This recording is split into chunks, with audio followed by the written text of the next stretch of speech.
Je suis de ces personnes qui croient à la force du travail, au pouvoir de l'intelligence et de la discipline. C'est la raison pour laquelle, durant mon parcours académique, j'ai toujours été un élève et un étudiant studieux jusqu'à la fin de mes études médicales en novembre 2014. Après mes études médicales, je me suis lancé dans ma carrière professionnelle. J'ai travaillé dans plusieurs structures hospitalières, publiques, privées et confessionnelles, avant de me lancer dans l'univers tumultueux de l'entrepreneuriat. 10 ans après, lorsque j'essaye de regarder mon parcours, lorsque j'essaye de regarder mes échecs, lorsque j'essaye de regarder mes réalisations, je me rends compte d'une réalité froide. Le travail seul ne suffisait pas. La discipline seule ne suffisait pas. L'intelligence seule ne suffisait pas. Je vais même aller plus loin. Le travail combiné à la discipline, combiné à l'intelligence, n'ont pas suffi à réaliser ce que j'ai réalisé en 10 ans. J'ai donc très vite compris qu'en réalité, il y avait beaucoup d'autres paramètres, beaucoup d'autres facteurs, endogènes comme exogènes, qui intervenaient dans ce que je faisais au quotidien, qui ne relevaient pas seulement de mon mérite. Ce serait malhonnête de dire aujourd'hui que ce que j'ai réalisé, c'est parce que je le méritais. C'est parce que je travaillais plus que les autres. C'est parce que j'étais le plus intelligent. C'est parce que j'étais le plus futé. Non. Il y a des personnes qui travaillaient plus que moi qui n'ont pas réalisé ce que j'ai réalisé. Il y a des personnes qui travaillaient moins que moi qui ont réalisé 10 fois plus. Il y a des personnes qui étaient moins intelligentes qui ont réalisé plus. Il y a des personnes qui étaient plus intelligentes qui n'ont même pas pu tenir pendant 1 an. Lorsque j'ai décidé d'effectuer une rétrospective de mon parcours professionnel et entrepreneurial, j'ai compris qu'il y a beaucoup de dimensions qui interviennent dans le parcours d'un entrepreneur et même d'un être humain. Et l'une de ces dimensions fondamentales, c'est la dimension spirituelle. Malheureusement, parfois confondue à la dimension religieuse qui n'est qu'une toute petite entité de la grande chambre que représente la spiritualité.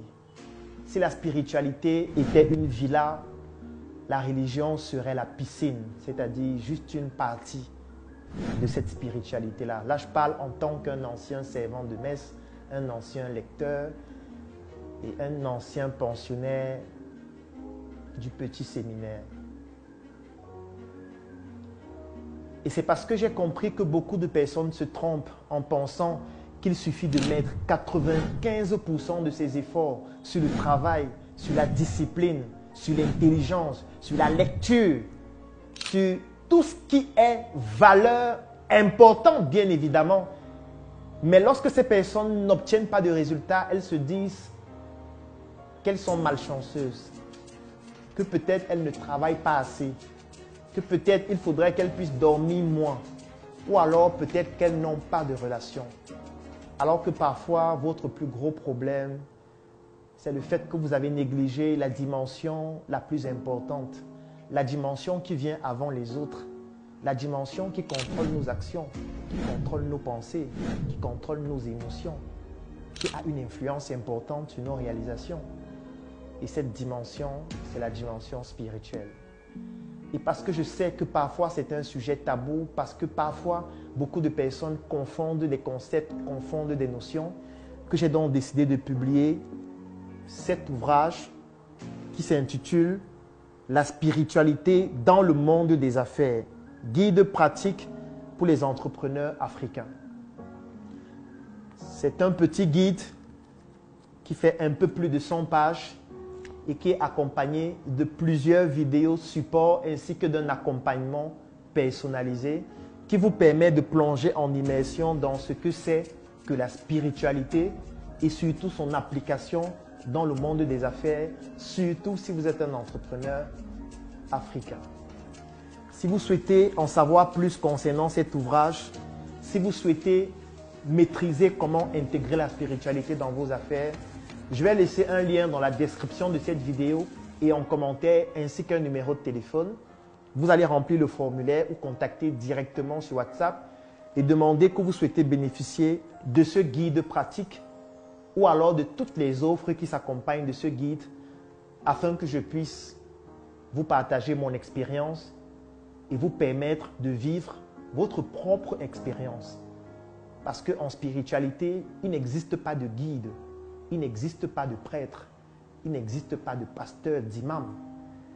Il existe tout simplement des personnes qui vous partagent leur expérience comme je le fais dans ce guide afin que vous puissiez vivre votre propre expérience. Parce que comme le disait Kalala Omutunde, la religion c'est comme ce bus dans lequel vous êtes un passager et le conducteur vous amène où il veut et à chaque fois vous avez peur de descendre du bus parce que vous avez peur de tomber en enfer. Tandis que la spiritualité, c'est le fait d'aller à l'auto-école. Vous allez avoir un moniteur comme ce guide qui vous permet de conduire votre véhicule. Et lorsque vous allez terminer l'auto-école, vous pourriez le balancer et conduire votre véhicule vous-même, c'est-à-dire mener vos propres expériences. Je vous souhaite d'être des entrepreneurs spirituels. Cliquez sur le lien, remplissez le formulaire pour pouvoir bénéficier de ce guide qui vous permettra de devenir votre propre guide. La mission est simple. Voici une arme capable de changer le mindset du continent africain. Détruire l'obésité de l'inconsistance intellectuelle dans laquelle se cache le coffret VIP. Il possède une arme contenant 200 heures de formation et 8 ans d'expérience entrepreneuriale.